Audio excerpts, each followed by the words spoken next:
Mr. Secretary, Your Excellency, thank you for accepting our interview.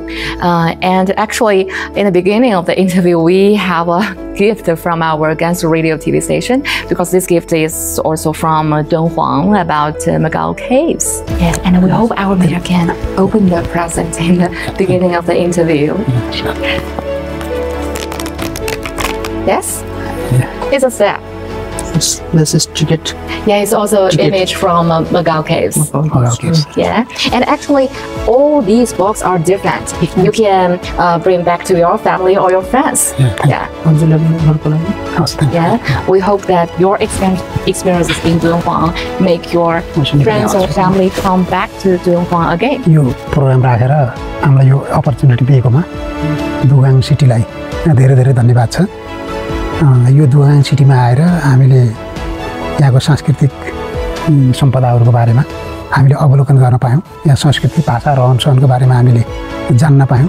यसको लागि धेरै धेरै धन्यवाद छ। हाम्रो लुम्बिनी सांस्कृतिक नगरपालिका र दुगाङ सिटी बीच भगिनी सम्बन्ध, सिस्टर सिटी रिलेसनसिप कायम भएको छ। यहाँ भएका राम्रा कुराहरूलाई हामीले अँगालेर हाम्रो सांस्कृतिक नगरपालिकामा पनि हामीले सांस्कृतिक सम्पदा संरक्षण गर्नको निम्ति र विकासका विभिन्न पक्षहरूमा हामीले यहाँका कामहरू लागू गर्नेछौँ। र अन्तर्वार्ताको सुरुवातमा मोगाउ क्यापसँग सम्बन्धित जुन एउटा डायरी दिएर जुन गिफ्ट दिनुभएको छ, यो गिफ्ट दिएकोमा यहाँलाई म हार्दिक धन्यवाद दिन चाहन्छु। साँच्चै हामी लुम्बिनी सांस्कृतिक नगरपालिकाबाट 4 जना यो प्रोग्राममा हामी रिप्रेजेन्टेटिभ गरेका छौँ। हामी यो गिफ्टलाई हामी 4 जनाले हाम्रो घरमा लिएर गएर सजाएर सम्झनाको रूपमा राख्नेछौँ। Okay, we all know that Lumbini is a sister city to Dun Huang, and what kind of cooperation in the future these two cities can try more? दुगाङ म्युनिसिपालिटी र लुम्बिनी सांस्कृतिक नगरपालिका बीच सिस्टर सिटी रिलेसन भएको छ र दुगाङ सिटीमा भएको संस्कृतिहरू, रहनसहन र यहाँको विकासको ट्रेन्डलाई, यहाँको बेस्ट प्र्याक्टिसहरूलाई हामीले गेन गरेर लेसन लर्न गरेर यो सिटीको विकास कुन ढङ्गले अगाडि बढेको छ त्यो ढङ्गले हामीले हाम्रो नगरपालिकामा हामीले प्रयोगमा ल्याउने प्रयास गर्नेछौँ।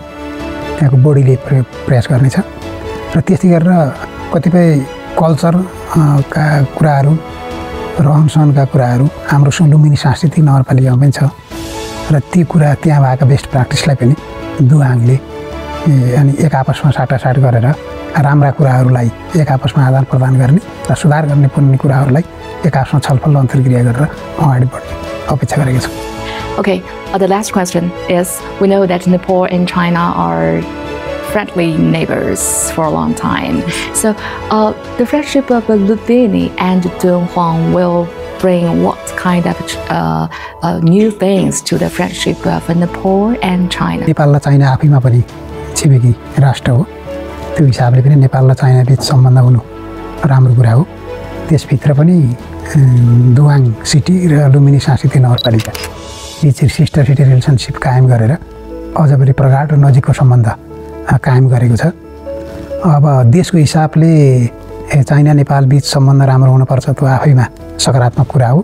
त्यसमा पनि अझ हामी गहिराइमा पुगेर हामी साँच्चै दुईटा सिटी बीच सम्बन्ध कायम गरेर हामी एक आपसमा हाम्रा आफ्ना संस्कृति, आफ्ना सम्पदा, आफ्ना रहनसहन, आफ्नो परम्परालाई पनि एक आपसमा आदान प्रदान गर्दै हामी अगाडि बढ्यौँ भने अझ हाम्रो यो सम्बन्धलाई प्रगाढ बनाएर हामी अझ प्रभावकारी ढङ्गले हामी अगाडि बढ्न सक्छौँ, जसले गर्दा भोलिका दिनहरूमा पनि चाइना र नेपाल, त्यसमा पनि दुईटा सिटी बीचको सम्बन्ध अत्यन्तै राम्रो भएको मानिनेछ।